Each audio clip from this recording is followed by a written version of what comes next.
and making this a tropical storm instead of a hurricane. CBS News Brief, I'm Vicki Barker. Licensed Registered Dietitian Elizabeth Meyer will be joining us next. She's brought to you by CBD American Shaman on Broadway in downtown Fargo. American Shaman is a CBD like no other. Suicide is a leading cause of death in the United States. This September, help us support the American Foundation for Suicide Prevention during Suicide Prevention Awareness Month. CBD American Shaman joins the national movement to raise awareness about suicide and the devastation it can cause. Help us meet our goal to raise $30,000 with the purchase of our water-soluble products in the month of September.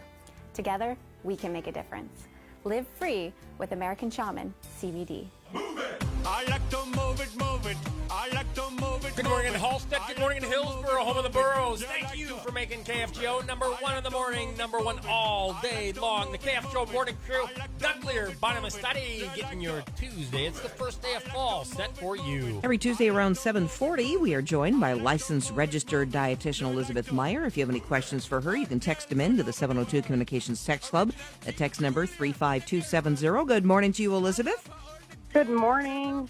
We already got a question for you. Somebody had sent it last week, and they like to eat whole foods and as real of foods as they possibly can. So they're wondering, when it comes to sugar or artificial sweetener, which is better, just dealing with those 15 calories per teaspoon of sugar or 0-calorie sweeteners? Well, I think if you're somebody that's, going for whole foods, you're going to just gravitate towards just regular old table sugar, and that's fine. That's totally okay to use. And 1 teaspoon has 15 calories in it, and that's okay if that's all you're using. Now, I use artificial sweeteners. I put a packet in my cup of coffee in the morning, but artificial sweetener is something insane, like 200 times sweeter than sugar is. So if I was using table sugar, I'd probably want like a half a cup of sugar in my coffee just to try to equate to the sweetness that I get from using sweetener. But in the artificial sweetener, I mean, that plays an important place for people with diabetes, no?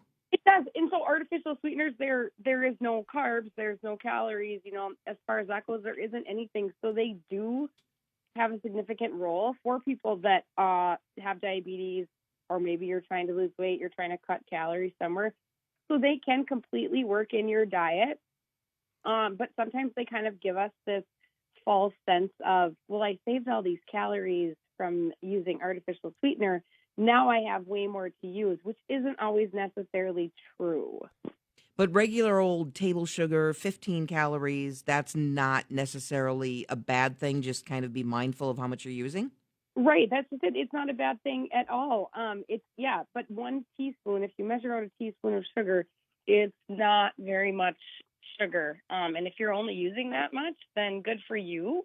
But just be mindful of that because it is going to add extra calories. The regular sugar is harder on your teeth, those kinds of things. So it's not always just about the calories, but just think about, what are you eating that you're adding sugar to or that already has all of this sugar?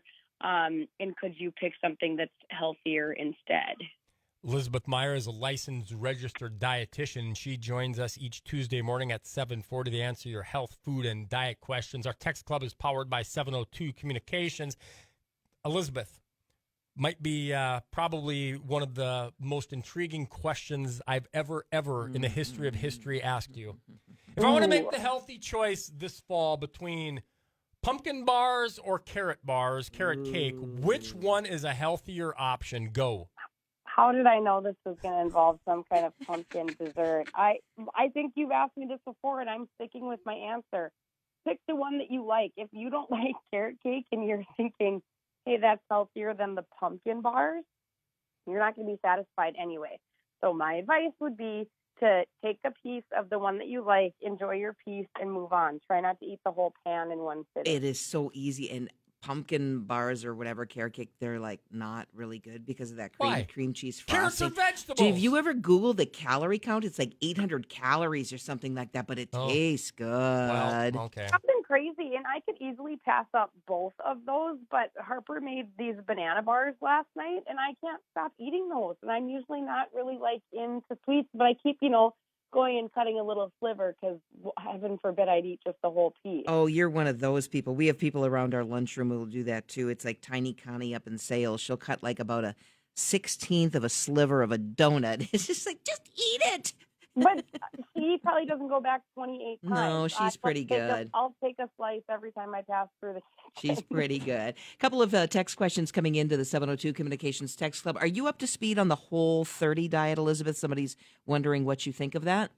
I'm not up to speed, but we can put that on our schedule for next week. I mean, I know a little bit about it. I Googled it like real quick here. Don't eat grains. Don't eat grains. Don't consume alcohol, not even for cooking.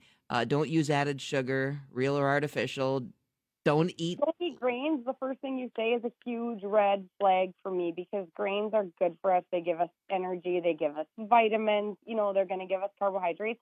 But I am happy to research that, and we can touch on it next week. Yeah, it kind of surprises me because that list goes on. Don't eat legumes. Don't eat dairy. What can you eat is what I wonder.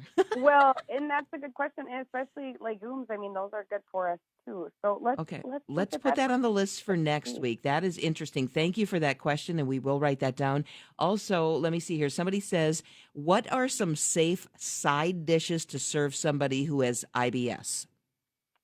Oh, people that have IBS, usually your best thing would be asking them what they tolerate because it is a very individualized kind of condition that people deal with, and it's different for everyone. What can kind of trigger that?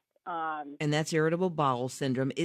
Like fiber can trigger that too, right? So if you were just doing, say, like corn or something like that might not be a good thing for some people? Yeah, it might not be a good thing. So I would say the best thing would be if there's some way that, if you can just flat out ask them, hey, what do you tolerate or what do you not tolerate? Or otherwise, if you can maybe just in a roundabout way, I don't know, ask them what they eat because it's too individual to kind of say what might set somebody off. Yeah, and I think that's a totally cool question. If you're having, like a get together or you're going to, a work potluck or something, and you want to make sure that people that might have some medical issues have something that they can eat, I think that's a great question to ask them up front. I think so too. So I would just be upfront and just ask, or if it is somebody that you're working with and you work in the office, maybe just watch the kinds of foods that they frequently eat and then Google a recipe based on those.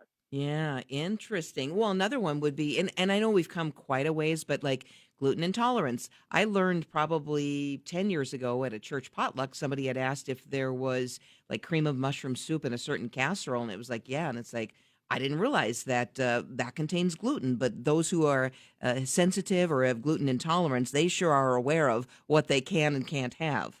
They will be very well aware of what they can and cannot have. Yeah, so just watch them, or just if you're comfortable, I would just ask. Sure. And I don't know if you agree with this or not. I had come across a couple of articles. One of them had said if you're craving sweets, it might mean you're sleep deprived. I feel like we're kind of all sleep deprived. I don't know. I kind of just think we're everybody kind of craves sweets, and I don't know if there's really a way to get past that because I just think even if you don't eat them that often, you still might think that sounds good. You could be sleep deprived. I think most of us are. Do we just in general make poor choices when we're sleep deprived or tired?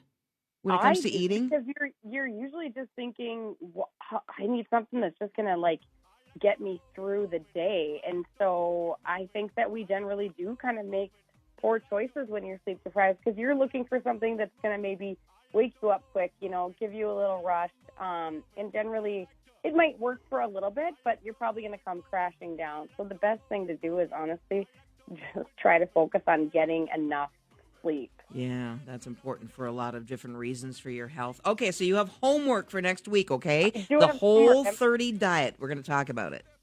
All right. All right. Thanks, Elizabeth. Thank you. Have a good day. You too. We'll catch you again next week. That's licensed registered dietitian Elizabeth Meyer. She joins us here on the KFGO Morning Crew every Tuesday around 7:40.